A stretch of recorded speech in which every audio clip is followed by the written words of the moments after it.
This may yet be another moment of reflection and renewal for us as a nation. But it is also a time to remember the shoulders we stood on to get here.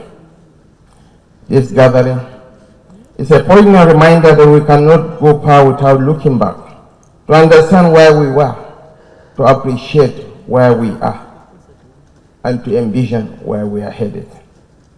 Our destination as a nation is not a product of chance, but of introspection and collective determination. Each of you gathered here today is a stakeholder in our shared journey to create a safe, stable, and prosperous space for our children and their children. I am therefore honored to share in this reflection on our shared journey. The late Sir Ahmadu Bello, the Sardauna of Sokoto, was one of the towering giants on whose shoulders we have ascended as a nation.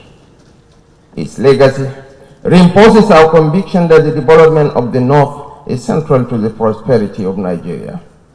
His vision was clear.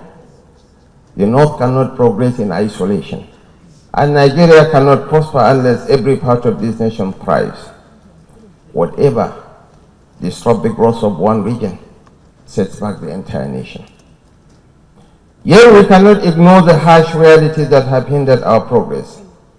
Poor decisions and policy choices over the years have set ablaze challenges that we now gather to extinguish.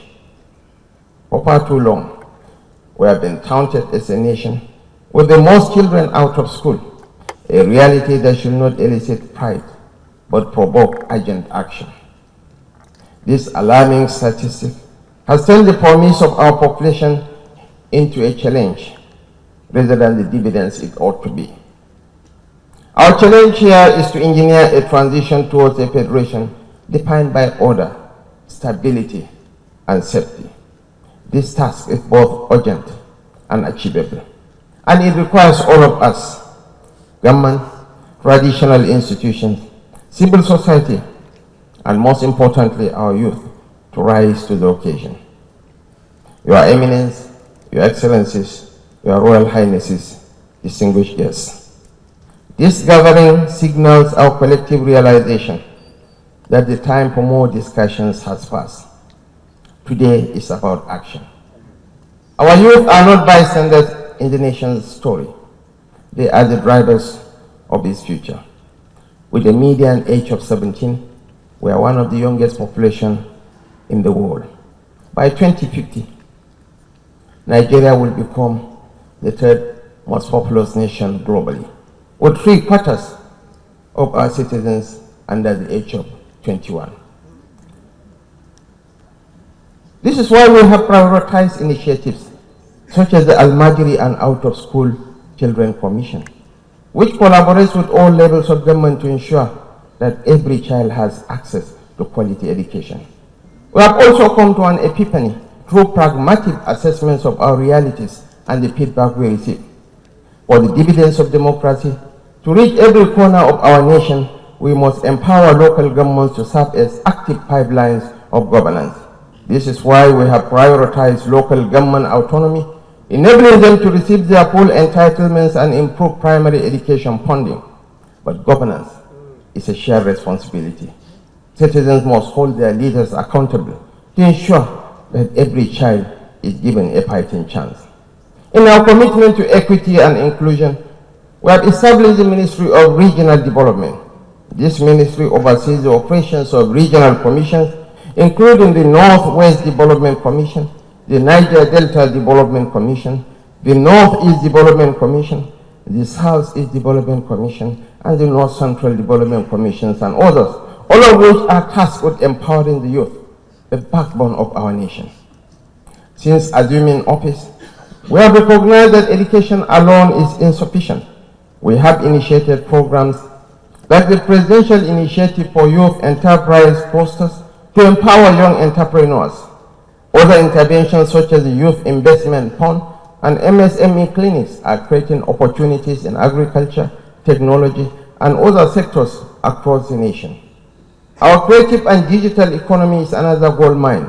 Through programs like the 3 Million Technical Talent Program, Skill of Artisans Program, Nigeria Youth Academy, National Youth Talent Export Program, investment in digital and creative enterprises, IDIs, and the Outsource to Nigeria initiative, OTNI. We are training young Nigerians in tech and creative industries, enabling them to export their skills globally. The strong foundations of the development of the sense of any society. Because they are the ones that say leaders of tomorrow, but I want to say leaders of today. They can make or mar any society, any government, if they so wish. But that's why we don't encourage them to take to the streets, to riot, to rebel against authorities, but to engage them in dialogue. So this is one forum I believe is important and must be continuous. Not just, it's not once in a while thing, but should be continuously carried out at such a state level. All the states of the North should engage in such dialogue from time to time, especially with the youth leaders and also with other leaders. Education, we all know, is the strongest legacy any leader can leave to the society. Because without education, you are a nobody. I believe in infrastructural development of any society, building roads, overhead bridges, and whatever. But I believe more money should have been spent on educating our children, getting them youthfully engaged in doing one thing or the other than other issues. Yes, you build roads, they are good. They beautify your city. You build overhead bridges, they are good. They beautify your city. But when the people living in that city are so impoverished and don't even have the vehicles to use on those roads and don't even go to school, they can't pay school fees for their children. Children can't go to school because we have millions and millions of out-of-school children. I think it's an issue our leaders must face critically and honestly. I want to thank the Vice President for taking time out to be here to show solidarity with us, because the problems that will be discussed here are going back to our table. And once we will pick them and hold them, I will be disturbing with them from time to time. The governors be rest assured, before your NEC or whatever it is, I will be calling him every time, like I called him this morning. I say, look, I'm on my way. We will disturb him because it's our right to be heard, it's our right to be developed, it's our right for the federal government to take care of the North. Because once any part of the country is developed, it's Nigeria that is developed. But we here, they say charity begins at home. This is home. So let's come together, keep away all sort of negative things.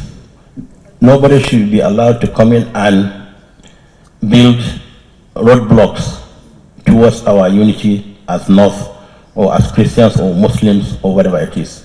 We are one big family. God doesn't make mistakes when He brought us together as one people. And I believe the Almighty Allah who placed us together where we are will be. Budgetary and financial regulations were strictly followed and obeyed. As a result of the above, this foundation was established to remind us and inculcate in us the need and also to know the demands of good governance. Over the past 15 years, the Sir Ahmadu Bello Memorial Foundation has made remarkable strides in fulfilling the mandate of promoting sustainable development and social progress in northern Nigeria.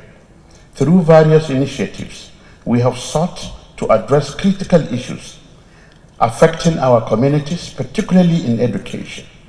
We set up a scholarship for the indigent students in all the 19 states and FCT. And believe me, I was very, very happy when the first graduates, 48% of those ones made first class. Over 50% made 2-1. Only the few, about 1.5%, fell by the wayside. And these were students or children that normally would not have had the benefit of going to school if not for this intervention. It is therefore imperative that we approach this discussion with open minds and collaborative spirit. Please let us be very frank. Let us come up with suggestions of what individuals can do, what traditional rulers can do. For me, maybe because of my relationship with the traditional rulers, I know what they can do at the local level. I am aware that today, a governor says something, local people will go to their traditional ruler to confirm whether what the governor has said is what is the truth. If the traditional ruler said, ko bar shi da Allah, turanci suke yi, then you have a problem. Please bring them closer to you, let them help you.